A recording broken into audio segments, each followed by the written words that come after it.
क्या इस देश का दलित बेजुबान है? वह अपनी बात को नहीं रख सकता क्या?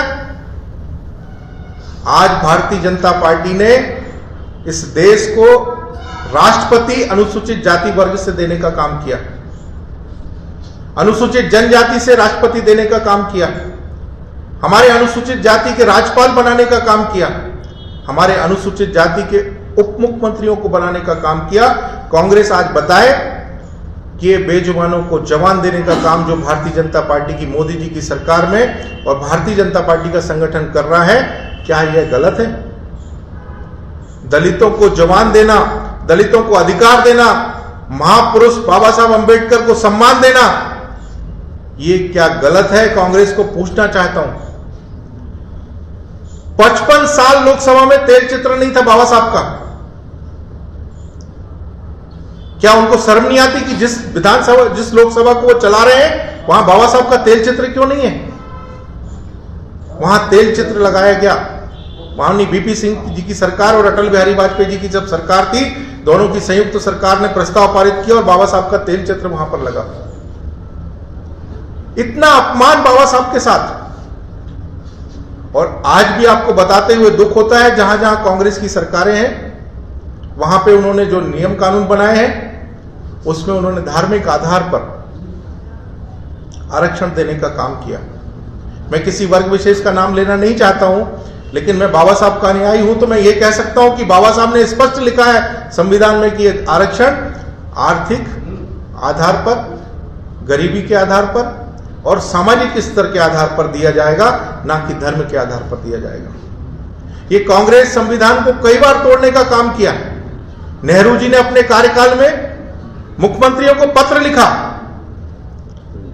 कि आरक्षण धीरे धीरे इस देश में खत्म होना चाहिए। इंदिरा गांधी ने भी बुला के सभी मुख्यमंत्रियों को बोला कि इसकी जो सोच है, आरक्षण के लोगों को जिनका लाभ मिलता है, उसको कैसे दबाया जाए। राजीव गांधी तो यहां तक बोलते थे कि ये बराबरी पर आकर बैठ जाएंगे तो काम कौन करेगा। ये सब बातें आज मैं आपके बीच में इसलिए रख रहा हूं क्योंकि कल जीतू पटवारी ने जिस तरीके से बोला कि कांग्रेस आवाज देने का काम करती है, तो वो आज इस मंच से पूछना चाहता हूं कि आवाज देने का काम भारतीय जनता पार्टी ने किया है कि कांग्रेस ने किया? आज उनके पास कुछ बोलने का अवसर नहीं है। हम आजादी का 75वां वर्ष मना रहे हैं। इस 75 वर्ष में 2014 और 2012 जब मुख्यमंत्री माननीय नरेंद्र भाई मोदी गुजरात के हुए, तो उन्होंने संविधान गौरव यात्रा निकाली। संविधान तो कब का सबमिट हो चुका था इस देश में। संविधान दिवस भी सबको मालूम था, लेकिन कांग्रेस ने कभी संविधान दिवस मनाया क्या? आज 50 साल के बाद हम भारतवर्ष में संविधान दिवस माननीय मोदी जी के कारण मना रहे हैं और देश जान रहा है कि यह संविधान दिवस है। संविधान को सम्मान देना, संविधान मोदी जी के शब्दों में यह हमारे लिए कोई पुस्तक नहीं है, यह हमारे लिए ग्रंथ है। हम इसकी पूजा करते हैं, हम इसको जेब में लेके नहीं घूमते। मैं नागपुर के चुनाव में था, वहां पर जो संविधान की पुस्तक को लेके घूम रहे होंगे, आप लोगों ने भी वीडियो देखा होगा, उस समय पूरी किताब कोरी थी और ऊपर सिर्फ संविधान अकेला लिखा हुआ था। ऐसी नकली पुस्तक लेके घूमने वाले लोगों को आज संविधान खतरे में नजर आता है। दलित की आवाज बन नहीं सकते, दलित को अधिकार दिला नहीं सकते और संविधान बचाने की बात करते हैं। इसीलिए भाइयों, मैं आप सब पत्रकार बंधुओं के माध्यम से मैं यही बात कहना चाहूंगा कि आप सब लोग जिस समाज का भला भारतीय जनता पार्टी और माननीय नरेंद्र मोदी जी की सरकार और मोहन यादव जी की सरकार मध्य प्रदेश में कर रही है, ऐसे लोगों का अपमान जिन्होंने किया है, मैं उनसे आपके माध्यम से माफी मांगना चाहूंगा कि वो माफी मांगे और स्पष्ट करें कि वो आवाज किसकी दबाना चाहते हैं।